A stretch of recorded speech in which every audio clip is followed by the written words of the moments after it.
And then you'll understand why I've been saying what I'm saying. Trump is assigned. I told you that. It's a chess move. And our people are behind the curve. The heirs of the estate are behind the curve. All this time while they're battling, you should be studying and doing your shadow work. And nature will take care of the rest. I would think, though, in this battle that's going on, if Mr. T's side is... See, don't look at that. They're two sides of the same coin. No, but I know that. If he and whoever is with him should prevail, that we have a better opportunity or chance of restoring that's the chess move. Our estate, because of and the reason why I say that is because of some of what was done while he was still in office that many Moors were not aware of, that he's actually those executive orders. He had made executive orders. He had sent information. I have copies of letters that he sent telling Moors to come get their stuff. Exactly. That they were entitled to it. Exactly. I saw them. I have copies. Public for our people. What can you lose?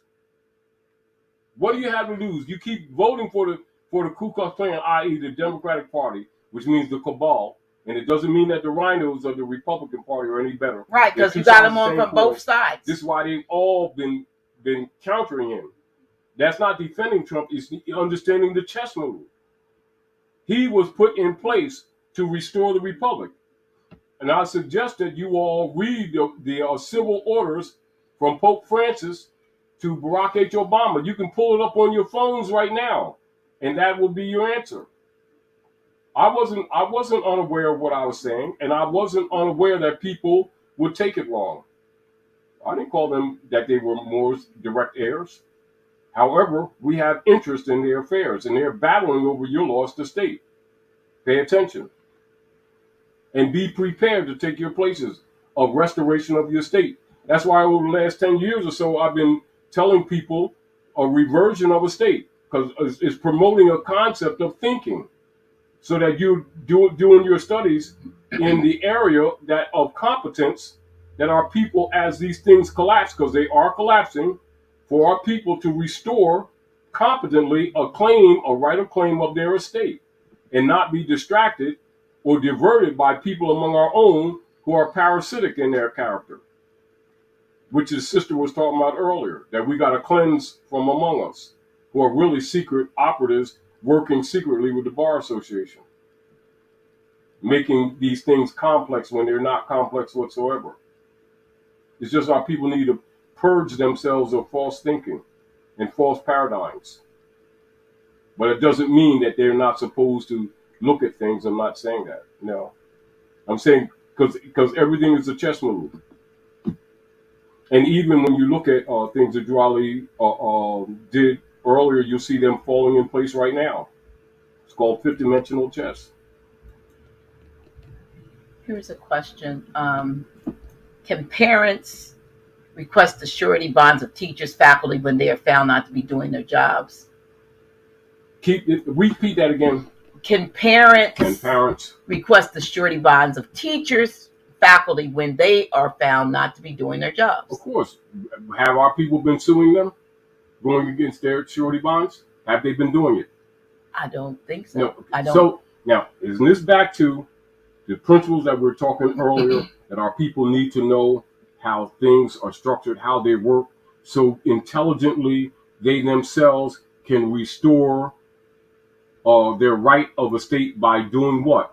Making claims against those who trespass. Write this word down too. Trespass against their estate that they didn't even know that they had. Back to the birthright issue, isn't it? And so my appeal is to people, is to us to start doing things intelligently, more intelligently, and that the fact of our people having a comprehension of what's going on itself will bring the unity. That our people aren't going to come in unity just because it's a good idea and just because we need it. You cannot take an ignorance and liberty do not harmonize together. You know how they say when they make up these artificial figures, in history, like Harriet Tubman and others, give our people illusionary works about liberty and stuff like that, to actually divert our people from recognizing that they're really the heirs of the land. They make them think they're running around the land from Europeans who are the Americans type concept, which is totally fraud. And then once they understand this is their estate, their whole paradigm will change, their frame of mind will change, their frame of reference will change, and their actions in the process will change. All of these are chess moves. They're doing chess moves to try to keep themselves in power, still pretending that they're government. And what you'll understand when you go into this is why we also tell people to read House Joint Resolution 192, because you'll find out that all the offices of the United States have been dissolved. So all these people claiming these offices are fronting. This is why I keep reminding people that make sure that you comprehend what de facto means when we're saying it to you. But because our people are behind the 8 ball, which means they have not been studying, and people who should have been teaching them been playing leader guy games with them rather than telling them the truth. And then they keep going to these de facto agencies seeking remedies that they're not going to get. And then giving them data to be used against you. Here's a question from Taj Tarik Bey. Why hasn't anything publicly changed yet 8 years later since the letter from Pope Francis to Obama? A lot has changed. Is that all on Trump? Really, a lot has changed. Trump, keep in mind, Trump is a sign. He's a symbol. If you listen to Trump, his diction in relationship to the corruption, right? In truth, it's average. Yet the activities are more complex. So you know a lot of the policies of the transfer of misprision operatives to Gitmo, etc., is a more sophisticated operation than what you see on the surface with Trump. Trump is a figurehead. I said that before and I'm saying now. He was assigned. The presidency for the United States is dissolved. Okay. Can you briefly explain the gold tassels around the U.S. maritime banner? You already know that law of the seas, admiralty law, piracy, booty, and prize, which is what's been taking place, and the people have been the booty and prize. And this consciousness is to get you in your own consciousness out of that jurisdiction. Stop consenting. How do you stop consenting? By enforcing the Constitution, like Drew Ali said. In the process, you're enforcing the treaties, and you're enforcing the proper jurisdiction of what you call diversity, i.e., all treaties in force, etc. And this is back to lesson book 14 and 14A1 that we've been promoting since 92 area. Okay, here's my understanding is that the laws being followed in the U.S. are based upon natural law. I know nationality is important, but how is nationality in alignment with natural law? Because it's nature's law, nature's God, nature's law that you see noted in the unanimous Declaration of Independence, which is adopted from Fatwa or Muslim law, which Obama mentioned when he went to Egypt.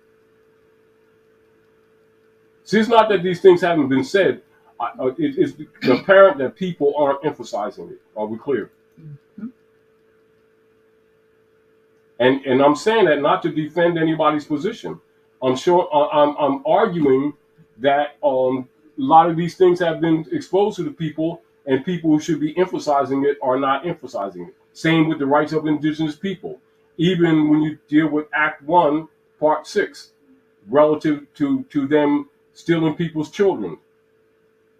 And they have no lawful right to do that, but yet the people aren't going after their bonds, are they? They're going to the corporate court venues of human trafficking, trying to get due process and getting frustrated. Is this not the conversation we've had with family members in recent times, Dr. Nayo, that you're aware of? Yes. Mm-hmm. And so when you're looking at the offspring, you're looking at, from a principle of admiralty, you're looking at property. Of properties and persons, isn't it? Well, Haven't we been saying it for years? Yep. And I'm not trying to say that we're right and everybody's wrong. I'm not saying that. I'm saying if I present a position, I present it on established fact and research. And then I encourage people to do the same so it becomes their own. Don't look at following what I say. Don't look at it from that perspective. Because I don't promote that paradigm. I promote the liberation, that it becomes your own. I promote that if we're going to be in unity and harmony, that they just follow the leader guy paradigm of the Piscean age is over. It's sort of like Drew Ali said. He says, man, go to the altar of Allah and place your hand in Allah's hand yourself because the priesthood is dead type thing. You understand? Drew Ali was all about liberation, and people, always try to twist it back into this I'm the follow leader guy. Drew Ali always said, he said, some of your grand governors have followers. Some of your grand sheiks have followers. Some of your sheikesses have followers. But I, your prophet, have no followers. People got to pay attention to things because he gave signals, but I'm not going to argue it. I'm just going to say, make it your own. And choose to act on it or choose not to. The point is, take responsibility for your destiny. Because the issues of cure have been placed before you. And caveats for what you did not know, keys were placed before you to lead you to them, with the instructions that you study and make it your own. I.e., every man, every woman, every child must confess their own. Stop looking for someone else to confess for you. And then look up the word confess too.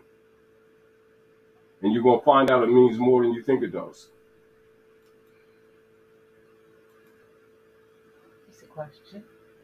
2 questions. Well, I'll do this one first. From Christian Gogan. Why does the Pope kiss the feet of, it says, black Moor ritualistically to commemorate the creation of their people? Because you already know, they all know who is the real fathers and mothers of civilization. This is why even after they teach the BS in the public forum, they go down in their chambers and bow down to the Moabitess Madonna. And then the dirty ones will call it Black Madonna, which is no damn such thing.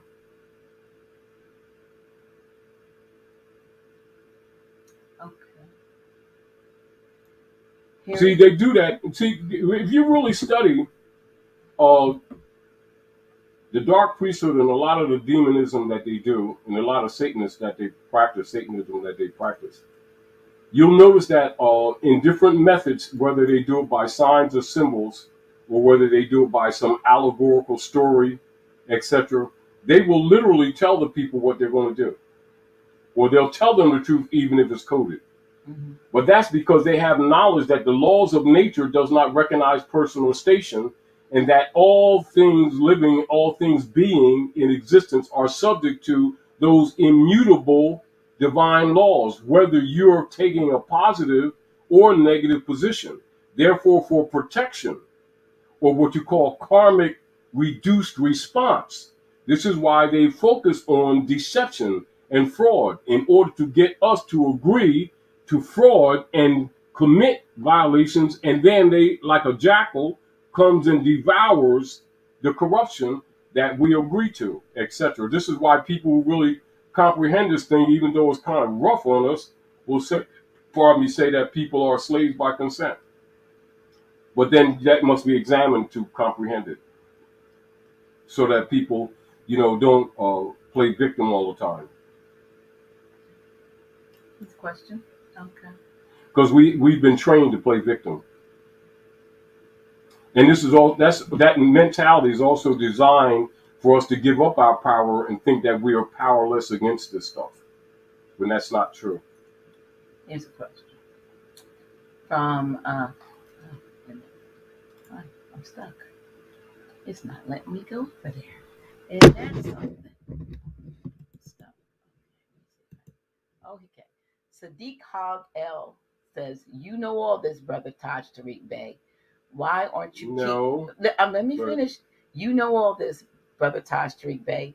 Why aren't you teaching this in the Moorish Science Temple of America? You go to the Moorish Science Temple of America, that is what you call an outreach arm. And when I'm in the temple, like they say in Asbury Park, as an example, or even in the temple that was set up here in Delaware Republic Territory, I taught these things. But I also, from experience, have recognized that in some of the temples, because of the infiltration, this information would not be allowed. This has much to do with the history of why I founded the Roundtable in 1982, and also why I'm here at the House of Reawakening Mind, where I'm not censored.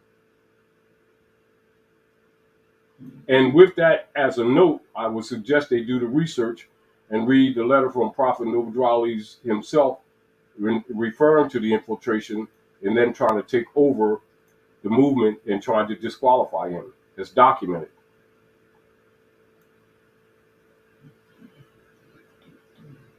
And also for people to pretend that the movement was not infiltrated is dishonest. Because you already know that many of them, and you'll have a lot of people that over the years have come in the movement, because as you already know, Dr. Naila, I've already always by practice of the roundtable, by protocol, sent people to the temple who were not there, had not gone to the temples. And you know a few people from your experience of people who's come to the House of Reawakening Minds that I've sent them to the temple, and they had that experience for themselves. As soon as they started sharing some of this information in secret or in private conversation, they would admit that they were right and would shut them down. Right. But you know that all temples are not like that. I didn't say all temples. I know that. I mean, you and I have had this discussion. Now, here we go again. No, we're not having. Not for you. I'm talking about for people in general who make those kind of statements without research. Right. You and I have had, I'm going to publicly say this, we've had major discussions with regard to temple. In our evolution in studies. Right. And I personally told you and others that I would never, your experience. No, I would never join a temple because of what I'd seen. However, from experience, but then you have some that are enforcing the law. Then Ali said, the time is going to come. He says, the time is going to come when more is going to come into the movement with their eyes wide open and will enforce my law. Why would he say that? Except the caveat is that with the recognition that those who were in seats at the present were not enforcing the law. Right. Isn't that quite obvious? Mm-hmm. When you do the research into the FBI papers, FBI documents, infiltration into the Moorish movement, and also in the congressional records, when you do the research into the history of American religions, you'll see a lot of organizations that have been claiming nation of this and nation of that were breakoffs from the Moorish movement due to infiltration, but that's not known openly to the public, is it? No. But it's documented, isn't it? So when you find these things out for yourself, it's another frame of mind than someone just telling you these things, isn't it? When you start walking the walk yourself, isn't it? Right. Then you start going to some Moorish Science Temple of America, and then you see them acknowledge the Moorish Holy Temple of Science operations, because Noble Ali set up a civic organization, didn't he? Yep. Give me the literature book, and I'll read that to you for some people who don't know. What literature book? The literature book. Well, for the record, I have joined the temple. Now, so there are. Right. Here's the literature book issued in the Moorish Science Temple of America, and I want you all to pay attention to this. And this is also addressing the last statement or question that was presented to you that we were answering, right? Yes. And I want you to pay attention, because this will answer much for you.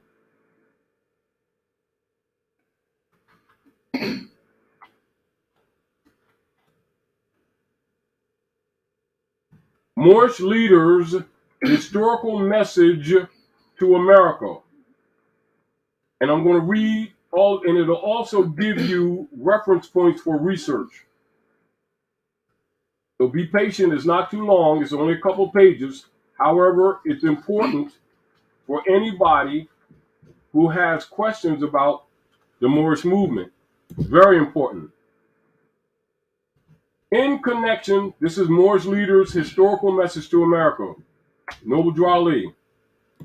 In connection with the aims, objects, rules, and regulations of the Moorish Science Temple of America, I deem it proper to submit to you a brief statement of our organization covering its inception, rise, and progress, and of the Mohammedan religion, which I hope will be satisfactory to you and be the means of causing you at all times to adhere to the principles of love, truth, peace, freedom, and justice in your relation with mankind in general. I further most anxiously hope this brief statement will help you to more clearly see the duty and wisdom of all times upholding those fundamental principles which are desired for our civilization, for our posterity, and as obedience to law, respect and loyalty to government, tolerance, and unity. We organized as the Moorish Temple of Science in the year 1925 and were legally incorporated as a civic organization under the laws of the state of Illinois on November 29th of 1926. The name Moorish Science Temple was changed to the Moorish Temple of Science was changed to the Moorish Science Temple of America, May 1928, in accordance with the legal requirements of the Secretary of State, etc. Of Illinois, pardon me. The object of our organization is to help in the great program of uplifting fallen humanity, and teach those things necessary to make our members better citizens. Now, that's just a few paragraphs of about 4 or 5 pages. And right now, many of you know, which was said earlier with the sister when she says, Taj Tarik Bey, why are you not teaching these things in the Moorish Science Temple of America? That was a brother that asked that. A brother, etc. And you will find that many of the governors, i.e. of the Moorish Science Temple of America, have been promoting for years that this is no civic organization, that it is a religious organization only, talking about that religious affidavit. And therefore, those civic activities and enforcement of Constitution, which is civics, was not allowed in the teaching forums accordingly. That's an established fact.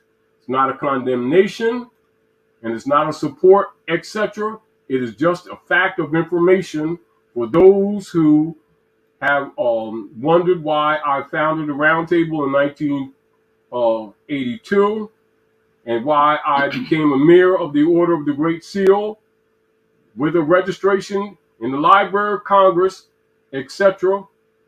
And that's a fact. And I've been operative for years, etc. And I've been known for that around the world. But you don't see me going promoting that title, etc. I just do the work.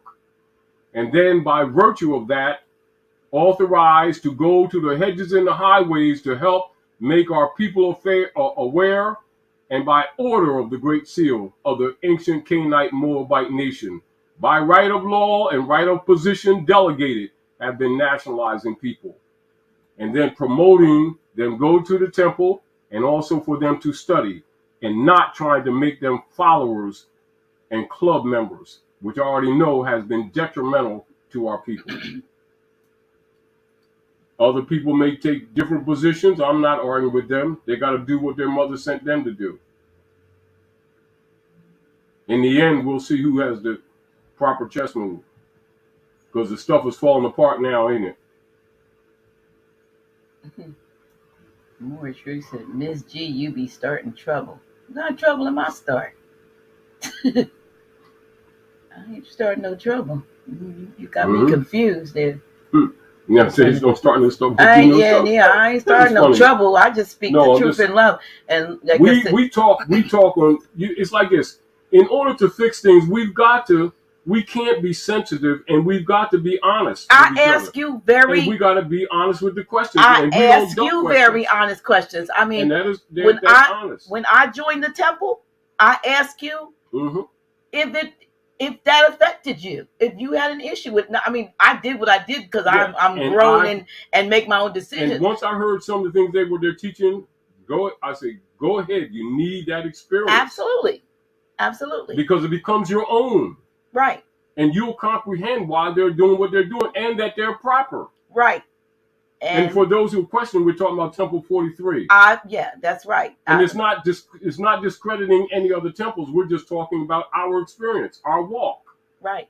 Because this is a walk of learning. Absolutely. And there's some who acknowledge that Noble Drew Ali taught civics, and there's some that won't. And so you understand some of the schism. Right. You know, we ain't mad. This is a war. They've been warring on us.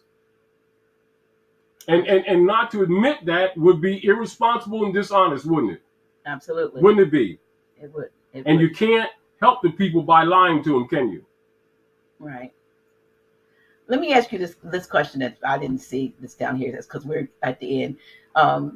Says, please ask Grand Sheik, as far as nationality of Moorish Latins throughout Central America, how do we bridge the seeming language comprehension issue when dealing with nationality? All right, here we go.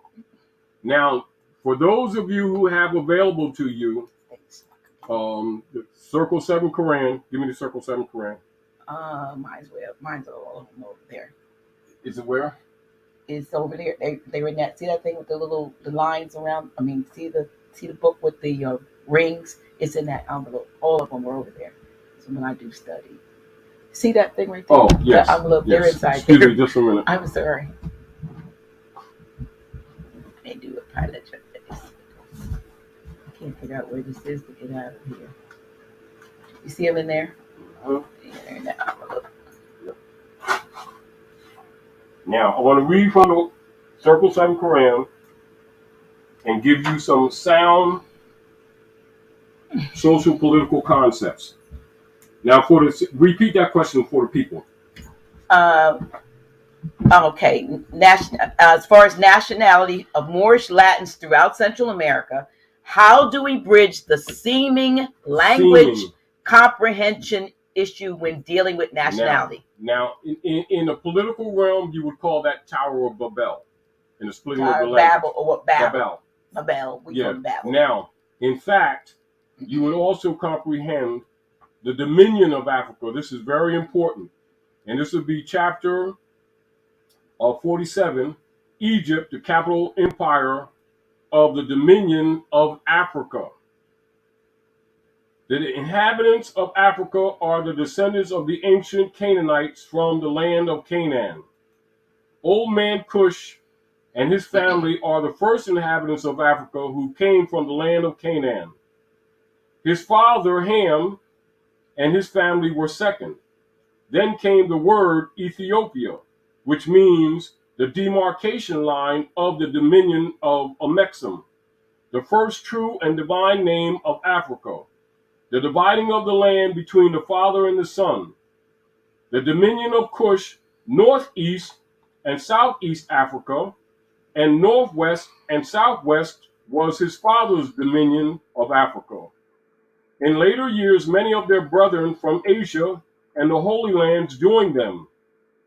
The Moabites from the land of Moab, who received permission from the pharaohs of Egypt to settle and inhabit northwest Africa, they were the founders and are the true possessors of the present Moroccan Empire, with their Canaanite, Hittite, and Amorite brethren who sojourned from the land of Canaan seeking new homes.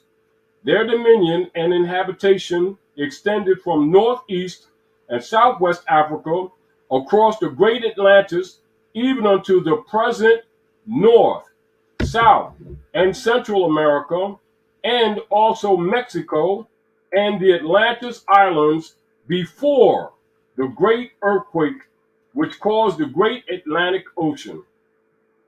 The river Nile was dredged and made by the ancient pharaohs of Egypt in order to trade with the surrounding kingdoms. Also, the Niger River was dredged by the great Pharaoh of Egypt in those ancient days for trade, and it extends eastward from the river Nile, westward across the great Atlantic, and it was used for trade and transportation. According to all true and divine records of the human race, there is no Negro, black, or colored race attached to the human family, because all the inhabitants of Africa were and are of the human race, descendants of the ancient Canaanite nation from the holy land of Canaan. What your ancient forefathers were, you are today, without doubt or contradiction. And there is no one who is able to change man from the descendant nature of his forefathers unless his power extends beyond the great universal creator Allah himself. These holy and divine laws are from the Prophet Noble Ali, the founder of the uniting of the Moorish Science Temple of America. And these laws are to be strictly preserved by the members of all the temples of the Moorish Science Temple of America, that they will learn to open their meetings and guide it according to the principles of love, truth, peace, freedom, and justice. And every subordinate temple of the Grand Major Temple is to form under the covenant of love, truth, peace, freedom, and justice, and to create their own laws and customs in conjunction with the laws of the Holy Prophet and the Grand Temple. And I, the Prophet Noble Ali, was sent by the great God Allah to warn all Asiatics of America to repent from their sinful ways before that great and dreadful day that is sure to come. The time has come when every nation must worship under its own vine and fig tree, and every tongue must confess his own. And through sin of disobedience, every nation has suffered slavery due to the fact that they honored not the creed and principles of their forefathers. That is why the nationality of the Moors was taken away from them in 1774, and the words Negro, black, and colored were given to the Asiatics of America who were of Moorish descent, because they honored not the principles of their mothers and fathers, and strayed after the gods of Europe, of whom they knew nothing. So as you can see, when you're dealing with America, North, Central, and South, you're dealing with the Moroccan Empire.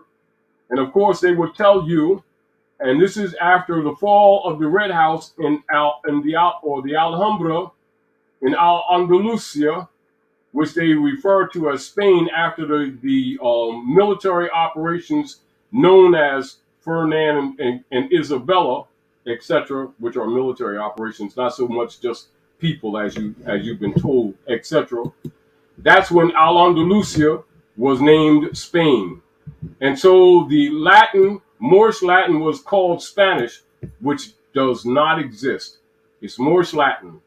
And so when you go into Moorish history, you will see, or the Moorish Canaanite history, you'll see the multiple dialects from Ibri, that you call Hebrew, from Urdu, Persic, etc., what you call Persia, etc., Persic, Arabic, Aramaic, etc. All of these are dialectical forms. And before the Germanic tribes of hybrid Europeans took over and started burning books and destroying erudition systems of human development, etc., it was common, and it's common now even with many people of Africa who are less colonized than we are here, to speak 7 or 8 languages as a common format. And as you can see, usually when you come more to the north side, you'll see more of the Moors are less able to dialectically disseminate the different dialectical forms of Moorish Latin, etc. And so there's a concept of that we only speak one language type thing, when that's never been true. And so this is again why etymology, or the etymon degree, is not taught to the people, particularly in the North, because the heartland of the North of North America is where they've been launching the wars against the rest of the world, etc. So it was vital to the hybrid Europeans to suppress fundamental erudition among the Moors of the North. So much of our linguistic Babel suffering comes from that. So it is in our interest to we make those repairs, but know for sure that all of the people, the Tainos, the Borican, etc., Arawak, etc., in the Carib, all the different Caribs, all of these are Moorish Berber tribes. Get over it and start loving one another and start executing your right of estate. Anyway, I want to thank you all for sharing this night with us, etc. And as usual, we try to, answer a lot of questions, and we try to be open and understand that and comprehend that we have in dialogue because we're family. We're not trying to be, we're the boss and you're the follower. That's not how this works. And as you study, you bring stuff to the table. And yes, ask those tight questions because because they need to be answered. Because a lot more people need to be questioned on things that they've been doing. Anyway, your continued support of the House of Reawakening Minds is greatly appreciated. We want you to know that. We really do. And you can volunteer to assist us with your technical skills and abilities by calling Dr. G during normal business hours at 302-345-0500. That is 302-345-0500. And you can also support via Cash App at cash.me/$reawaken or PayPal at paypal.me/Nyla Gilliam, or send money orders payable to House of Reawakening Minds, and that will be sent to 602 Vandiver Avenue, Wilmington, Delaware Republic, zip exempt 19802. Thank you for sharing this evening with us, and we hope we help again, because unless our people know what got us in this condition, we can talk all kinds of trash and come together with all kinds of clubisms, but you're not going to heal the nation, and you can't create a new nation. The nation already exists. It's been injured, and it's our duty to help in the great missionary work of uplifting and fallen humanity, and so we need healing, we need support, etc., but do it with love, good intentions, and never with selfish, narcissistic intent, etc. And so you all have a grand evening. And Dr. Nyla, will you share anything with us tonight before we close out? I think I've shared enough. All right. I thank everyone again. Just to echo what you said, we thank everyone for their ongoing support. All the phone calls we get on a regular basis, on a daily basis. Having a little problem getting this stuff unstuck.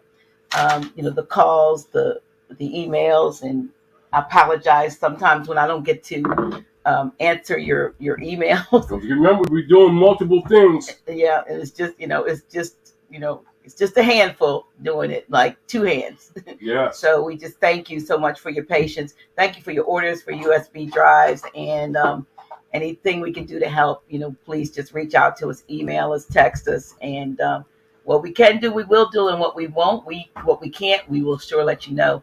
We always say take the position, do your best and leave the rest. Because it's everybody's job. Remember, liberty and liberating humanity is everybody's business. And as some people say, freedom is everybody's job. So don't look for those sacrificial lambs. We're going to do this stuff together. Thank you, Grand Sheik. Good night, y'all. The deeper and deeper I go, I find what it is I should know. 'Cause it's just a matter of time that you'll reawaken your mind. Oh, come with me, come to know and find out what is true. Then you'll know what's in store just for you.